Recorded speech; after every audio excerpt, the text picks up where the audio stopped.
दोस्त। कभी सोचा है कि जब मौत दरवाजे पे दस्तक दे तो दोस्ती कितनी गहरी हो सकती है। 5 पक्के दोस्त, एक बदनाम हवेली और रूहों का ऐसा खेल जहां सांसें थम जाती हैं। लेकिन जब हर चीख पर एक नवाब की मौत हो तो क्या कोई बचने वाला बदला ले पाएगा, या वो भी उस काली हवेली का हिस्सा बन जाएगा। पहली रात, गायब होता हुआ साथी। 5 पक्के दोस्त आरव, जोया, रोहन, प्रिया और समीर हमेशा एडवेंचर के शौकीन थे। एक दिन उन्होंने फैसला किया कि वो शहर से दूर घने जंगल के बीच छुपी हुई एक पुरानी बदनाम हवेली की खोज करेंगे। लोगों का कहना था कि वहां भूतों का डेरा है, लेकिन उन जवानों को डर लगना क्या पता। जब वो हवेली पहुंचे, शाम ढल चुकी थी। अंधेरे में हवेली और भी डरावनी लग रही थी। अंदर जाते ही उन्हें एक अजीब सी ठंडक और सन्नाटा महसूस हुआ। उन्होंने हवेली के हॉल में अपने स्लीपिंग बैग्स बिछा लिए। रात गहरी होते ही अजीब आवाजें आने लगीं, जैसे कोई सरगोशी कर रहा हो या हल्की सी घुंघरू की आवाज। सबसे पहले समीर गायब हुआ। सुबह उठकर जब उन्होंने उसे ढूंढा तो बस उसका फटा हुआ जैकेट मिला और जमीन पर खरोंच के निशान, जैसे उसे घसीटा गया हो। सब घबरा गए, लेकिन सोचा शायद समीर मजाक कर रहा है या कहीं बाहर चला गया होगा। दूसरी रात, दीवारों की पुकारे। वो समीर को ढूंढने निकले। हवेली के हर कोने में देखा पर कुछ न मिला। रात फिर आई और इस बार हवेली का माहौल और भी ज्यादा भयानक हो गया। दीवारों से अजीब सी पुकारें आने लगीं, जैसे कोई मदद मांग रहा हो। प्रिया, जो सबसे ज्यादा सेंसिटिव थी, अचानक चिल्लाने लगी। उसको लगा जैसे हवेली की पुरानी तस्वीरों में मौजूद आंखें उसे घूर रही हैं। वो तेजी से कमरे से बाहर भागी और उन्होंने उसके पीछे देखा। एक काला साया उसके पीछे लगा हुआ था। अगली सुबह प्रिया का शरीर हवेली के पुराने कुएं में मिला। उसकी आंखें खुली की खुली, जैसे उसने अपनी आखिरी सांसों में कोई खौफनाक मंजर देखा हो। तीसरी रात, आवाजों का जाल। अब बस आरव, जोया और रोहन बचे थे। उन्होंने हवेली से निकलने की कोशिश की, पर हर दरवाजा और खिड़की बंद मिली, जैसे किसी ने बाहर से लॉक कर दिया हो। तीसरी रात सबसे बुरी थी। हर तरफ से आवाजें आ रही थी, बच्चों के रोने की, औरतों की चीखों की, मर्दों के सिसकने की। रोहन, जो पहले डरता नहीं था, अब बिल्कुल टूट चुका था। उसने जिद की कि वो बाथरूम जाएगा। जोया और आरव ने रोका, पर वो नहीं माना। बाथरूम से रोहन की खौफनाक चीख आई। जब वो अंदर दौड़कर गए तो देखा रोहन फर्श पर गिरा था। उसकी आंखों में खौफ था और उसके चेहरे पर खून के पंजे के निशान थे। चौथी रात, आखिरी शिकारी। अब सिर्फ आरव और जोया रह गए थे। उन्होंने हवेली के राज को समझने की कोशिश की।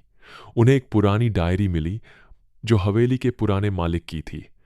डायरी में लिखा था कि उसने यहां लोगों पर काले जादू के तजुर्बे किए थे और उनकी रूहें इस हवेली में कैद हो गई थीं। वो रूहें अब बाहर आना चाहती थीं। रात के वक्त एक भूतनी उनके सामने आई। उसकी आंखें लाल थीं और वो हवा में तैर रही थी।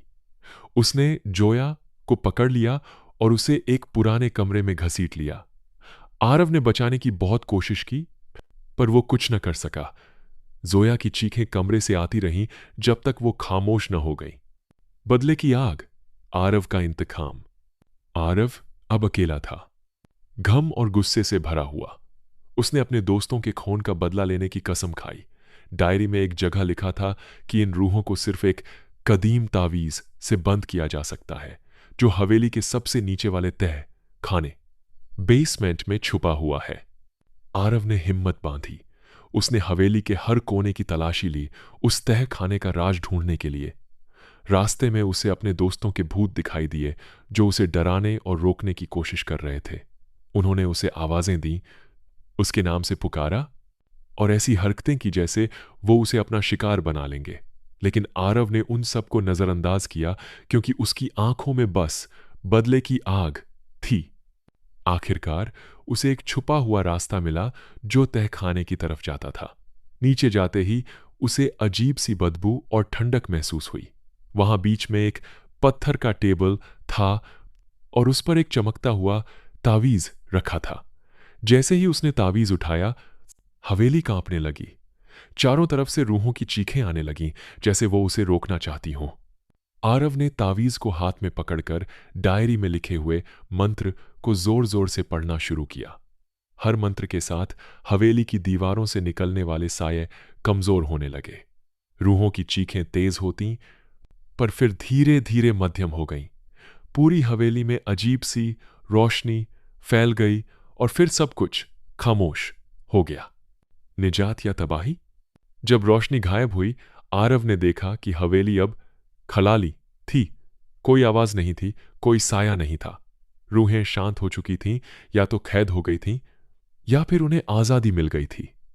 आरव ने कमजोर कदमों से हवेली से बाहर निकला। उसका दिल भारी था, पर उसके चेहरे पर एक अजीब सी सुकून थी। उसने अपने दोस्तों का बदला ले लिया था। वो वापस कभी इस हवेली में नहीं देखेगा, पर उसके अंदर वो खौफनाक रातें हमेशा जिंदा रहेंगी। आरव बच गया, लेकिन क्या वो सच में आजाद है? क्या ब्लैकवुड मैनर की रूहें उसे कभी चैन से जीने देंगी, या उसके अंदर छुपा हुआ डर उसे भी उस काली हवेली का हिस्सा बना देगा? अगली बार जब आप किसी पुरानी सुनसान जगह से गुजरें, तो एक बार पीछे मुड़कर जरूर देख लेना। शायद वहां कोई आपका इंतजार कर रहा हो। अगर ये कहानी आपके दिल को छू गई हो, तो हमारे चैनल को लाइक करें, शेयर करें और सब्सक्राइब करना बिल्कुल मत भूलिएगा। फिर मिलेंगे अगली कहानी में, एक नए जज्बे और हौसले के साथ।